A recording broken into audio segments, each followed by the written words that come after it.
Pô, agora sim, a gente tá falando sobre... A gente tá meio que colocando os pingos nos is, né? Sobre esses temas. Por exemplo, eu acabei de colocar um pingo no i aí sobre o papel da religiosidade no significado de vida, no sentido de vida. Só que tem alguns pingos nos is que a gente pode colocar considerando...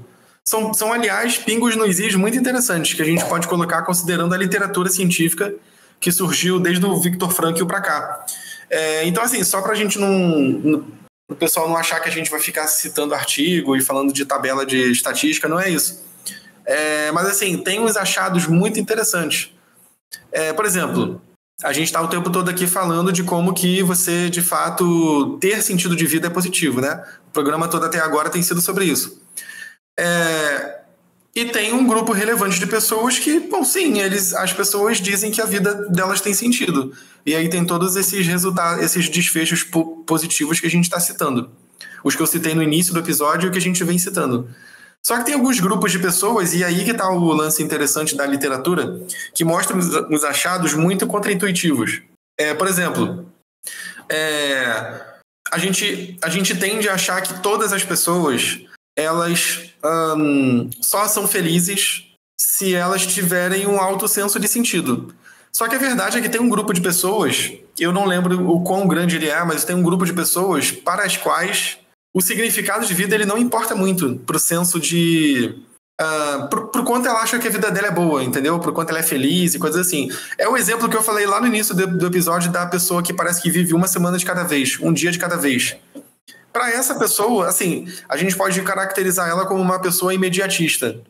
Só que imediatista no sentido não tanto de adiamento de recompensa, mas imediatista no sentido existencial da coisa. Ela é uma pessoa que é assim, present eu oriented, trabalho... tipo... Hã? Eu lembrei de um termo em inglês, present oriented.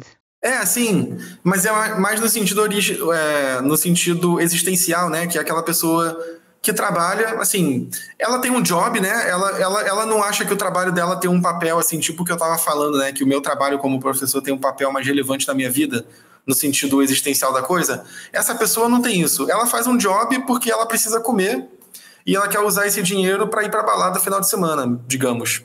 Para sair com os amigos, sei lá, que seja, para outra coisa, para tomar uma cerveja. É uma pessoa mais imediatista. Ela meio que vive uma semana de cada vez. Na próxima semana, na segunda-feira, ela vai acordar? Ok, eu vou acordar, vou pro meu job, pro meu trabalho. E aí, no final de semana que vem, eu vou fazer a mesma coisa, assim. É o tipo de pessoa que não tem essa preocupação existencial tão aflorada. E essa pessoa tá feliz, ela não tá mal por isso. Ela não tem desfechos negativos em termos de saúde mental por causa disso. Ela tá de boas. É muito curioso, mas existe muito, tem esse perfil. E tem o perfil ainda da pessoa que tá... essa pessoa que eu vou descrever agora, ela nem tem sentido de vida aflorado, quanto ela também não é neutra em relação ao sentido de vida. Ela simplesmente está em fase de busca por sentido. Os desfechos mais negativos são das pessoas que estão em busca de sentido. Isso é muito contraditório, porque assim, mas peraí. Mais negativos, interessante. Tem os desfechos mais negativos. Por quê? Porque quando você está em busca de sentido, isso é quase sinônimo de você... Isso é quase um indicativo de que você está em crise de sentido. Porque você só busca sentido quando você está em crise. É que nem, tem um exemplo que eu gosto, que é assim, a maioria das filosofias que a gente segue hoje, estoicismo, hedonismo, aquele lema muito popular, o Carpe Diem, né? Viva o dia, um negócio assim, curta o dia. A gente tende a achar que essas filosofias, esses lemas, eles são o ápice da reflexão. Não, eles são o ápice de uma população realizada. Nossa, olha como esses caras falavam sobre sentido, sobre felicidade, né? Cara, essas filosofias todas, elas são as filosofias dos últimos séculos do Império Romano. É na época que estava tudo entrando em crise. Então, quando as sociedades estão em crise, é que as filosofias sobre sentido de vida e felicidade começam a ser produzidas. Porque é quando esse assunto... É quando você está preocupado com esse assunto. É quando tá dando problema. É mais ou menos assim, Mais ou menos como no exemplo que eu te falei, até da terapia, né? Você perde um filho. Aí você precisa encaixar aquilo numa narrativa. Você vai buscar um sentido para aquilo. Isso. É mais ou menos, normalmente é quantas vezes você pensa no teu rim Sei lá, eu hoje não pensei nenhuma vez no meu rim, mas se ele começar a doer, eu vou começar a pensar nele. E aí eu vou começar a querer entender como é que funciona esse negócio aí de rim. Sim. Porra, por que tá doendo? O que eu fiz que pode ter causado a dor? Qual é o remédio para aliviar a dor no rim? Eu vou em qual médico? Então, com relação a esses temas existenciais, é a mesma coisa. Os seres humanos, eles produzem, eles falam muito sobre esse tipo de assunto quando começam a entrar em crise. Exatamente. E é isso que a literatura... Muito boa colocação, porque é isso mesmo. É isso que a literatura de sentido de vida mostra. Quando as pessoas começam a buscar muito na vida individual delas um sentido, é sinal de que elas já estão em crise. Elas não estão no estado de flow, né? Não estão no estado de flow, exatamente. Porque quando você está feliz, claro que aí já é outra coisa, felicidade. A felicidade não é o mesmo que sentido de vida. Mas quando você tá feliz... Você nem para pra questionar nada, você tá... Exatamente. Você vive o flow da experiência de felicidade. Você não fica assim, tá, mas o que é felicidade? Não, mano, você não tem nem tempo, você tá radiante. Feliz, assim. Você tá radiante. É tipo procurar um psicólogo quando você tá numa crise existencial, né? Exato. Você não procura um psicólogo quando você tá pleno de saúde mental. Tipo assim, cara, eu sou tão feliz, eu quero procurar um psicólogo pra saber por que eu sou tão realizado. Não. Geralmente você procura quando tá dando merda. Mesmo que você continue depois da terapia estando bem, 95% das pessoas procuram porque estão mal. Sim. Assim como a gente procura um ortopedista quando torce o pé ou coisas do tipo, né? Então faz todo sentido o que você tá falando. Agora, sim, inevitavelmente as pessoas vão buscar um sentido de vida porque as crises elas vão ocorrer, né? Sim. Não tem pra onde escapar. Uma hora ou outra.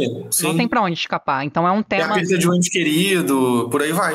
É um tema universal e é um tema que concerne a nós todos, porque por mais que você tenha uma vida plena de sentido e seja uma pessoa realizada, com um mundo interior, relações significativas e etc., em algum momento a vida vai vir te dar uma rasteira, né? Sim. Então, você pode não estar pensando no sentido da vida quando você está ali completamente em estado de flow, conectado com a experiência e transbordando, assim, de inspiração, espontaneidade, fluidez. Mas só que, assim, ser humano é viver crises, né? Assim, sim.